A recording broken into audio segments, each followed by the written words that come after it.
Hello दोस्तों, जैसा कि आपको पता है कि प्रीवियस वीडियो में अपन ने सीखा था औसत मान के बारे में, फॉर्म फैक्टर के बारे में, शिखर गुणक के बारे में। ठीक है, तो आज की वीडियो में हम सीखेंगे फेज के बारे में। जो एसी धारा होती है, एसी होती है, उसमें फेज किसे कहते हैं? फेज होते हैं धारा और वोल्टेज होते हैं, उनमें किस तरीके से रिलेशन चलता है। ठीक है, किस तरीके के सर्किट पे, लोड पे किस तरीके से धारा और वोल्टेज के मध्य कौन एंगल बनता है, उन चीज़ों के बारे में आज हम यहाँ पे डिस्कस करेंगे। तो सबसे पहले बात आती है फेज की। फेज क्या चीज़ होती है? फेज क्या होता है? देखो, आपको जैसा कि आपको पता है कि जो एसी होती है समय के साथ साथ क्या होती रहती है? परिवर्तित होती रहती है। एसी होती है जो समय के साथ साथ उसका मान भी परिवर्तित होता है और दिशा भी परिवर्तित होती है, ये पता है। तो किसी भी समय इसकी दिशा ही क्या रहेगी? फेज कहलाएगी। क्या कहलाएगी? फेज कहलाएगी। भाई एसी धारा है अपनी, एसी है, उसका मान वह दिशा समय के साथ साथ परिवर्तित होता रहता है, दिशा परिवर्तित होती रहती है समय के साथ साथ। तो किसी भी पल में, किसी भी क्षण उसकी दिशा ही क्या कहलाएगी? फेज कहलाएगी। उसकी दिशा, किसी भी पल इसकी दिशा ही क्या है? एज ए फेज है। क्या है? फेज। तो किसी भी पल में इसकी दिशा, जो दिशा है, डायरेक्शन, यही क्या कहलाएगी? अपनी फेज कहलाएगी। देखो, फेज के बाद में अगला पॉइंट है अपना इन फेज। क्या है? इन फेज रहा। अभी फेज के बाद में अपन अब धारा और वोल्टेज में रिलेशन पढ़ेंगे कि भाई किस तरीके से इस फेज के अंदर धारा किस तरीके से प्रवाहित होती है और वोल्टेज किस तरीके से होता है, उन दोनों के बीच में कैसे एंगल बनता है, वो चीज़ देखते हैं। देखो,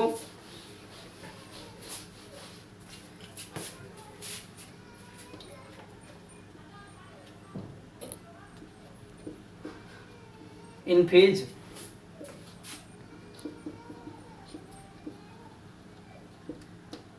देखो इन फेज क्या होता है? जब दो प्रत्यावर्ती राशियां, धारा या वोल्टता, एसी में धारा या वोल्टता, जब दो प्रत्यावर्ती राशियां, ठीक है, एक ये ली मैंने,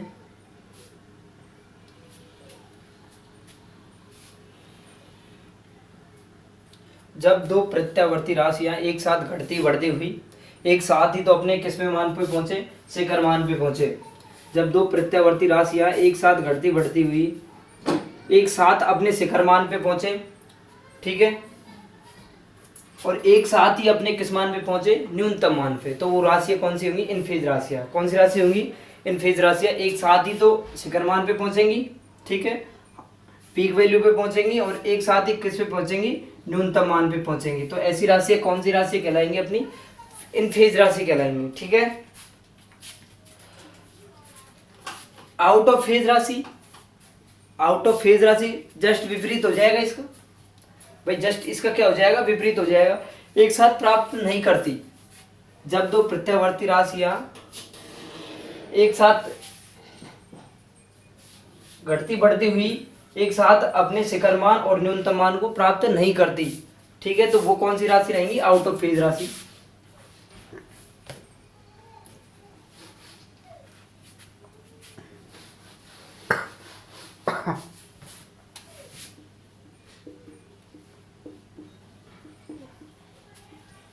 आउट ऑफ फेज राशि, ठीक है। इन फेज के बारे में पढ़ लिया अपन ने। आउट ऑफ फेज,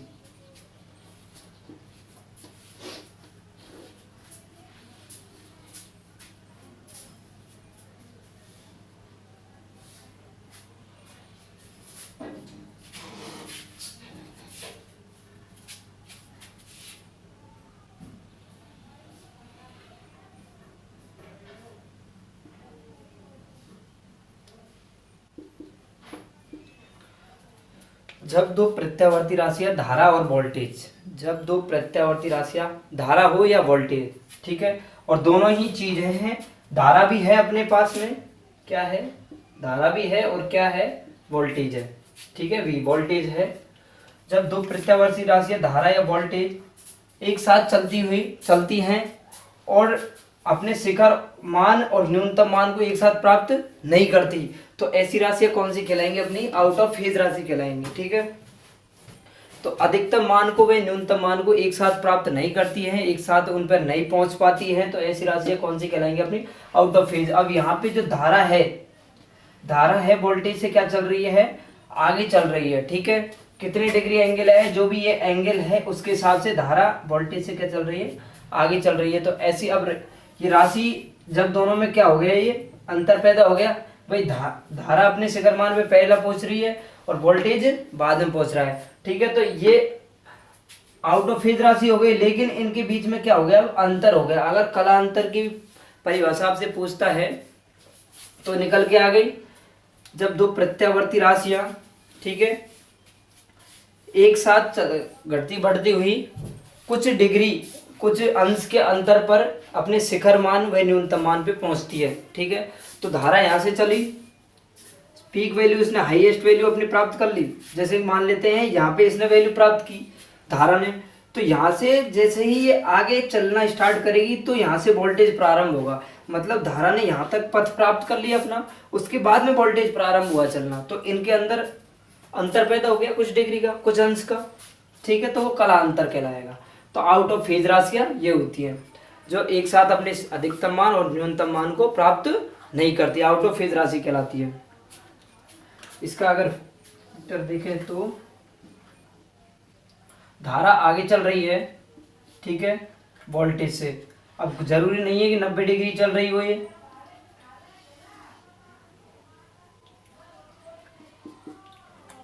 धारा वोल्टेज से क्या चल रही है? यहाँ पे आगे चल रही है, कितने भी डिग्री हो सकता है, मान लेते हैं 75 डिग्री आगे चल रही है। ठीक, तो ये ऐसी राशि कौन सी हो गई? अपनी आउट ऑफ फेज। कलांतर कितने डिग्री का हो गया अपने पास में? यहाँ पे 75 डिग्री का कलांतर प्राप्त हो गया अपने पास। ठीक है, ये चीजें अगर आपकी कॉन्सेप्ट समझ में आने लग गए तो आगे का एक महत्वपूर्ण पॉइंट आएगा पावर फैक्टर। वो चीजें इसके हिसाब से आसानी से उसका पॉइंट क्लियर हो जाएगा। ठीक है, तो इसलिए पहले इन चीज़ों को समझना जरूरी है, उसके बाद पावर फैक्टर समझ में आएगा। ठीक, अगर किसी को प्रॉब्लम आती है तो बोल सकता है कमेंट बॉक्स में। ठीक है, आगे पढ़ते हैं अपन विपरीत कला। क्या पढ़ते हैं? विपरीत कला।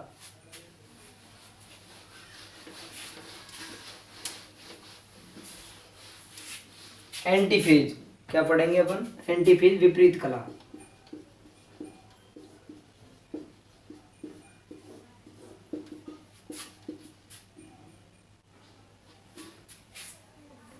एंटीफेज जैसे कि नाम से स्पष्ट है, एंटीफेज मतलब विपरीत चलने वाले।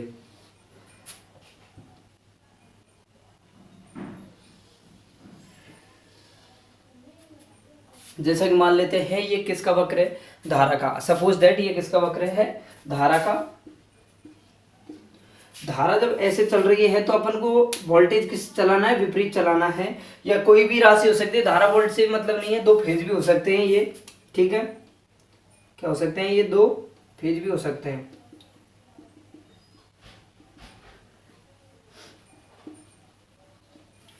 तो अब ये कौन से, अब ये दोनों राशि क्या चल रही है? एक दूसरे के ठीक विपरीत चल रही है भाई, एक दूसरे के विपरीत चल रही है, तो ये कौन सी हो गई? विपरीत कला हो गई।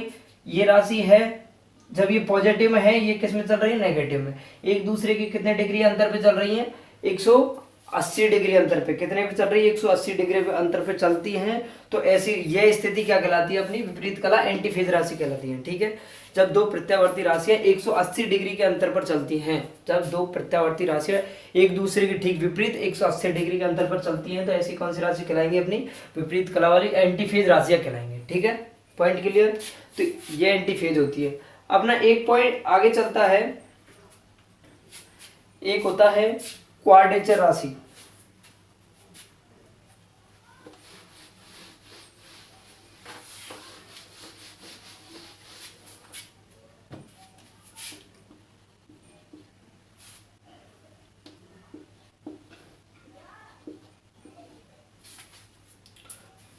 क्वाड्रेचर राशि देखो, क्वाड्रेचर राशि क्या होती है? जब दो वैद्युतिक राशियां एक दूसरे से कितने डिग्री के अंतर पर चले? 90 डिग्री के अंतर पर। जब दो वैद्युतिक राशियां एक दूसरे से 90 डिग्री के अंतर पर चलती हैं तो वो राशियां कौन सी कहलाएंगी? अपनी क्वाड्रेचर राशि कहलाएंगी। ठीक है, फिक्स 90 डिग्री, इससे ना तो अबव या ना ही कम इससे। ठीक है, तो फिक्स 90 डिग्री के अंतर पर अगर चल रही हैं दो राशियां तो वो कैसी राशि कहलाएंगी? क्वाड्रेचर राशि है। जैसे देख सकते हैं अपन,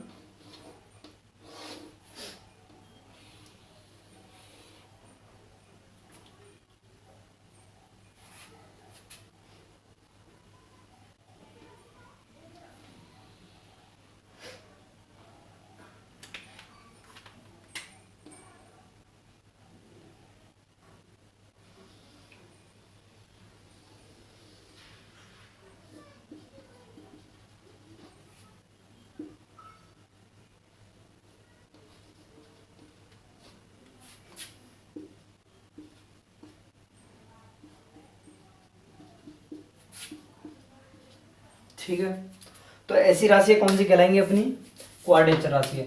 अब इन दोनों में 90 डिग्री का अंतर है।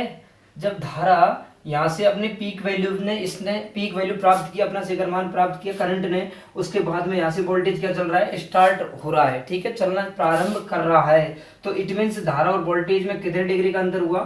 90 डिग्री का। जब दो प्रत्यावर्ती राशियों में 90 डिग्री का अंतर पैदा हो जाता है, ठीक है, तो ऐसी राशि कौन सी कहलाती है? अपनी क्वाड्रेचर राशि कहलाएंगी। ठीक है, पॉइंट क्लियर। नेक्स्ट पॉइंट है अपना लैंगिक लीडिंग राशि। पहली बात आती है लीडिंग, अग्रगामी।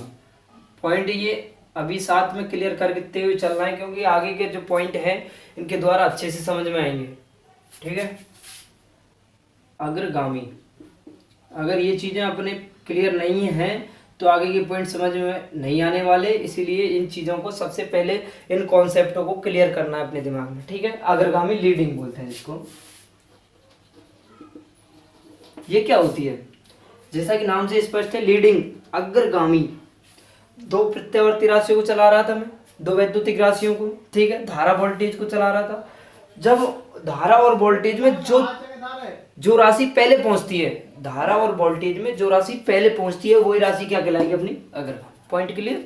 बहुत सिंपल सा फंडा है। धारा और वोल्टेज में जो राशि पहले पहुंचेगी, या फिर दो वैद्युतिक राशियों में से जो राशि पहले अपने शिखर मान तक और पहले ही अपनी न्यूनतम मान को प्राप्त करती है, वो ही राशि कौन सी होगी? अपनी अग्रगामी राशि होगी। Point clear, that's is point. ठीक है, देखो, ठीक है, तो ये अग्रगामी राशि होती है।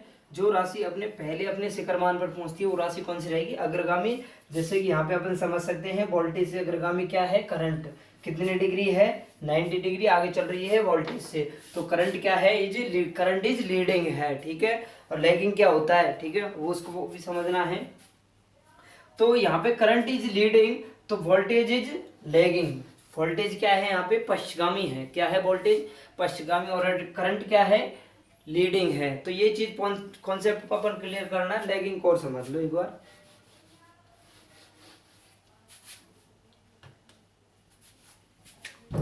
पश्चगामी,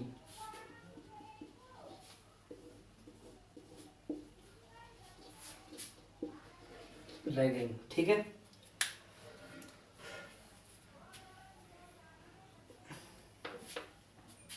तो लैगिंग है तो जो प्रत्यावर्ती राशि बाद में अपने शिखर मान पर पहुंचती है, जो प्रत्यावर्ती राशि, दो प्रत्यावर्ती राशियों में से जो प्रत्यावर्ती राशि बाद में अपने शिखर मान पर पहुंचेगी, न्यूनतम मान पर पहुंचेगी, वो राशि कौन सी कहलाएगी? लैगिंग राशि, पश्चगामी राशि कहलाएगी। ठीक है, तो यहाँ पे पश्चगामी राशि कौन सी है? कौन सी राशि है? पश्चगामी वोल्टेज। कौन सी है? पश्चगामी वोल्टेज है। पीछे वोल्टेज चल रहा है, आगे क्या चल रही है? करंट चल रही है। तो यही अपना पॉइंट है पश्चगामी। मतलब जो पीछे चलने वाला क्या है? वोल्टेज। और करंट क्या चल रही है? आगे चल रही है। तो current is leading end voltage is lagging है। ठीक है, तो ये कॉन्सेप्ट आपको दिमाग में रखना है। अगर ये चीजें phase, in phase, out of phase, anti phase and quadrature और पश्चगामी एंड पश्चगामी एंड और अग्रगामी, ठीक है। इन अगर ये पॉइंट अपने क्लियर हैं तो अपने पावर फैक्टर आसानी से समझ में आएगा, ठीक है। पावर फैक्टर और अगले के आगे के जो सर्किट हैं, जैसे कि pure resistive circuit, pure inductive circuit, pure capacitive circuit, वो चीज़ें इनके द्वारा अच्छी समझ में आएंगी, ठीक है। तो इसलिए ये सारे पॉइंट आपके पहले दिमाग में पूरे कंप्लीट कॉन्सेप्ट क्लियर होने चाहिए, उसके बाद ही सारी चीज़ें आगे की समझ में आने वाली हैं, ठीक है। प्योर रेजिस्टिव सर्किट के बारे में अपन नेक्स्ट वीडियो में पढ़ेंगे। तो वो जो वीडियो है उसमें प्योर रेजिस्टिव सर्किट जो समझ में आएगा इन्हीं के आधार पे समझ में आएगा। तो इसलिए वो पॉइंट अपना क्या होना चाहिए, क्लियर होने चाहिए पहले, उसके बाद ही आगे के पॉइंट क्लियर होंगे, ठीक है। आज की वीडियो यहीं समाप्त करते हैं।